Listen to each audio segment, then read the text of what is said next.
Hi guys, this is why I believe this is the best medium format digital camera on the market, but I'm still considering getting rid of it.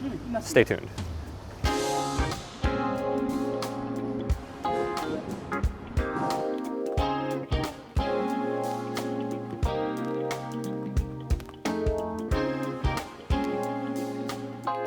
So, as unbiased as I hope this review is, full disclosure, Hasselblad did give this camera to me in exchange for an unholy amount of Instagram Reels. So, it still works, gotta be honest. I'm blessed that they sent me this though, don't get me wrong. But I'm actually not obliged to make this video. The deal was Instagram Reels, and they actually don't even know that I'm making this video. I'm not gonna send it to them, and I'll keep it, again, unbiased. Also, if you remember, I'm probably the only human being on Earth or on YouTube, whichever one, to actually use the previous X1D2. Also, I've shot strictly with this camera for about 7 to 8 months. I've shot around 5,000 images with this, and I've put it through everything from commercial work to portrait work, street photo work to landscape work, you name it. So here's the review.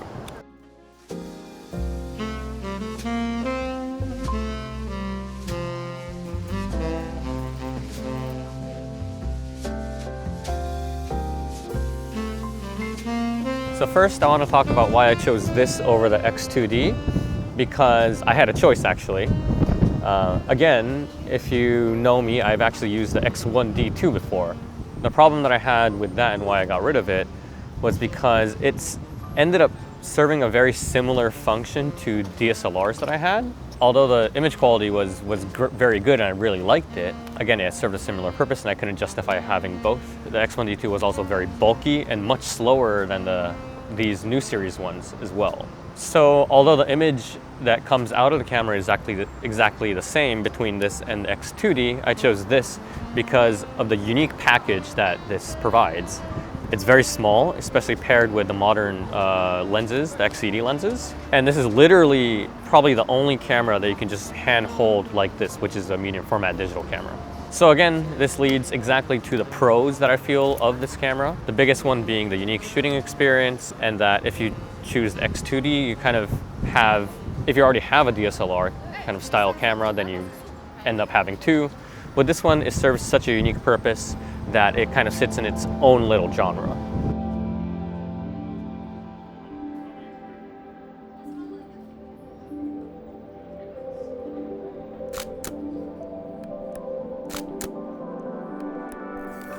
The second merit being obviously build quality. It is perfect. I honestly think it feels even better than having a Leica. The chrome is beautiful. It feels amazing. The way you kind of flip stuff up and fidget with the buttons and slide stuff to open, it feels perfect and clicky and tangible. I love it. And talking about the image quality, again, obviously it's the same sensor as the X2D. The colors I really enjoy from the Hasselblad X series cameras, and also that paired with focus, the software, the images that you get are very lush and the colors feel very natural. I think Hasselblad has its own natural color science. I don't exactly know how it works, I'm sorry, but it works. I know that.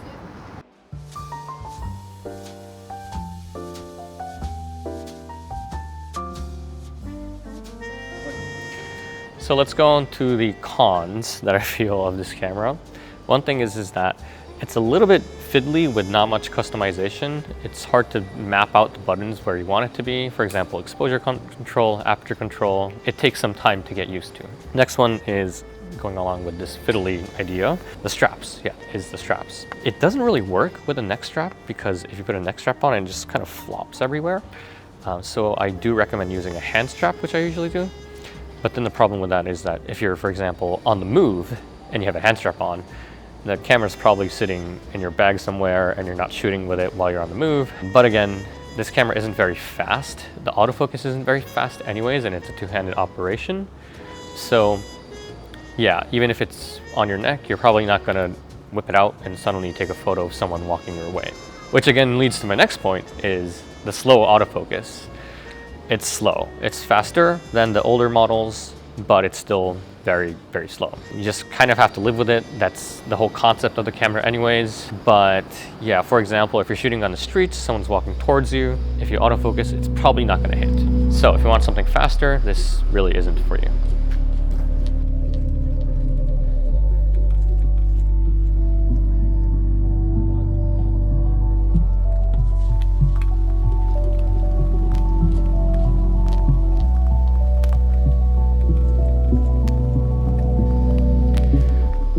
There are two other points that I want to cover for the cons. One is the lens choice.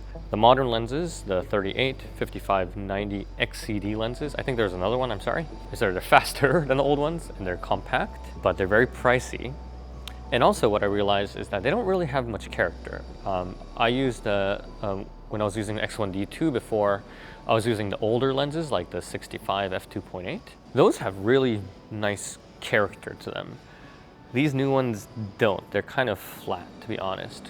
The last one is, and I've already talked about this a few times, but the price. Obviously, it's really hard to justify having a unique experience when the price of this whole system is kind of insane.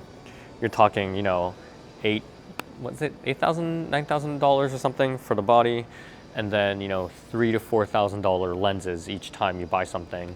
Again, it's a unique system. It differentiates itself between other cameras, but then do you really want to pay that much money to have a little fun? Or maybe you do. Whoop, vlog style. It's been a while. So yeah, although I really love the CFV 100C 907X, I am considering getting rid of it. And here's why. Honestly, most of it just goes to price / value comparative to other systems. Obviously, if this was a few $100, I'd be keeping it, you know? So it's as simple as that. But again, when you start comparing it to other systems, that's kind of the problem, isn't it? So let's say you have a Sony camera for video and photo, and you have maybe like a Fuji for your street photography.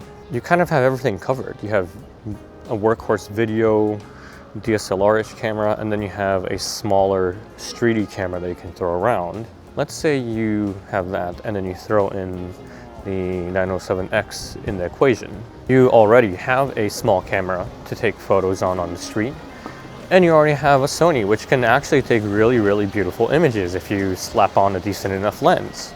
And let's just say that you suddenly found the 907X on your lap. You already had most things covered. That's the problem. So then now you're thinking, oh, maybe I can get rid of the Fuji or the Sony.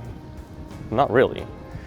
Because the Sony, you know, you're shooting video on it, or you're shooting, you know, your commercial photos on it, and it's reliable. You have all the lights and all the triggers and all the everything that goes with it.